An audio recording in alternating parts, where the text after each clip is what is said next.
Assalamualaikum warahmatullahi wabarakatuh.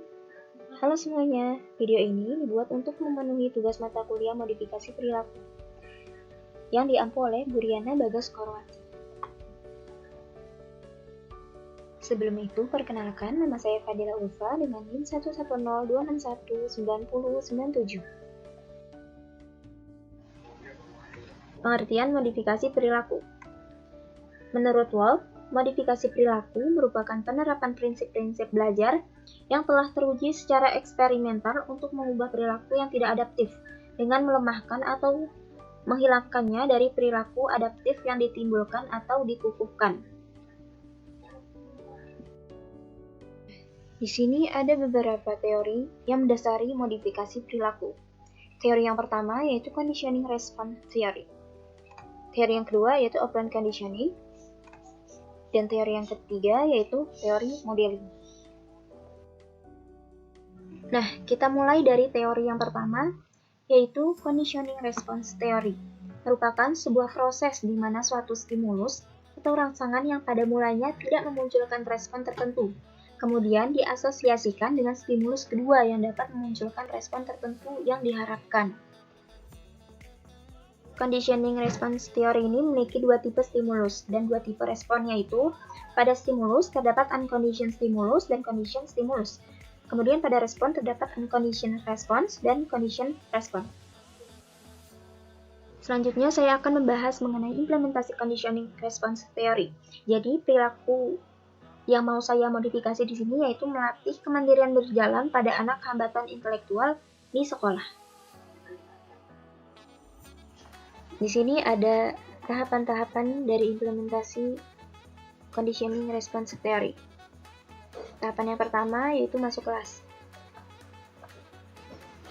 Yang pertama, anak diajak masuk ke dalam kelas oleh guru. Lalu, respon anak menunjukkan rasa tidak senang dan tidak mau berjalan mandiri di kelas. Tahapan yang selanjutnya yaitu masuk ke dalam kelas dengan menghadirkan figur ibu. Figur ibu di sini berperan untuk menemani anak selama proses pembelajaran. Lalu, respon anak menunjukkan rasa senang dan mau berjalan mandiri di kelas. Selanjutnya ada kehadiran ibu ke dalam kelas ditambah dengan kehadiran guru.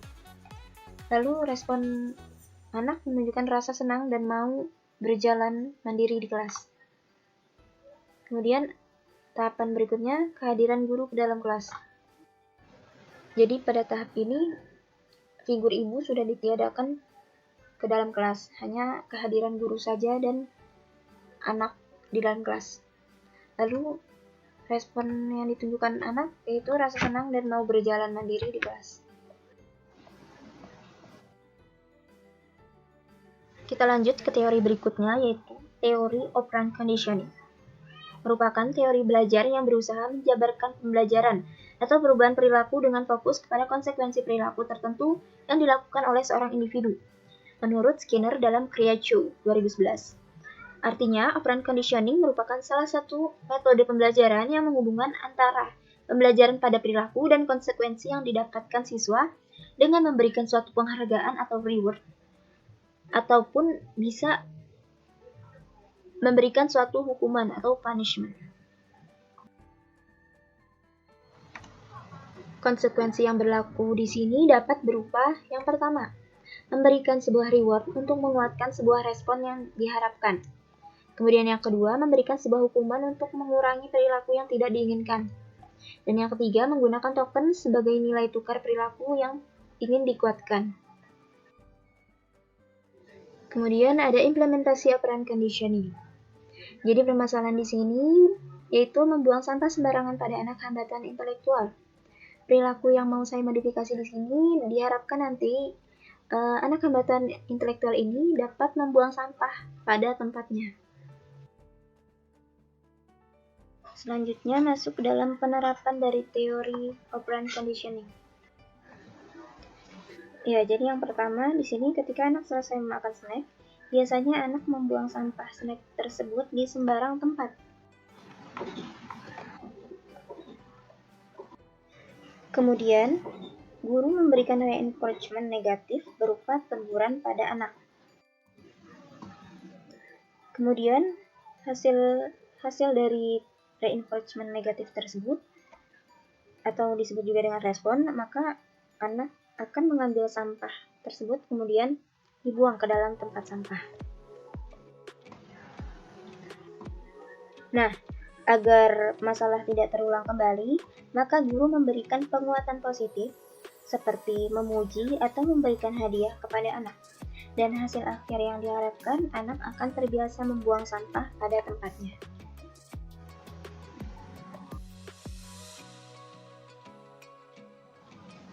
Lanjut ke teori yang berikutnya, yaitu teori modeling.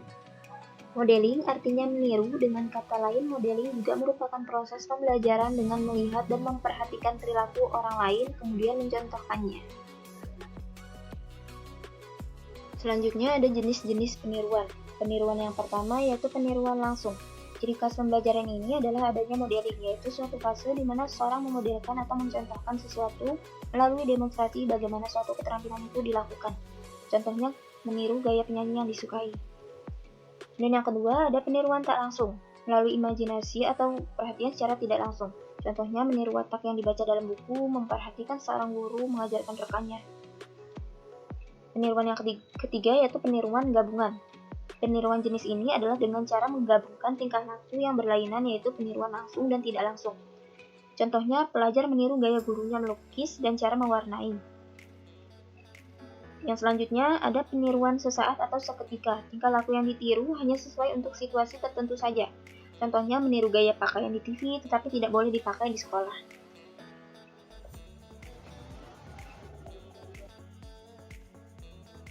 Baik, selanjutnya saya akan membahas mengenai implementasi teori modeling. Perilaku yang mau saya modifikasi di sini yaitu berlatih memotong menggunakan gunting pada anak hambatan intelektual. Jadi pada tahap modeling ini, anak awalnya tidak tahu cara menggunakan gunting. Lalu guru mencontohkan cara menggunakan gunting.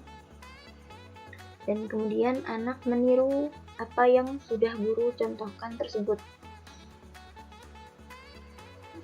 Sekian pemaparan mengenai implementasi modifikasi perilaku. Kurang lebihnya mohon maaf. Wassalamualaikum warahmatullahi wabarakatuh.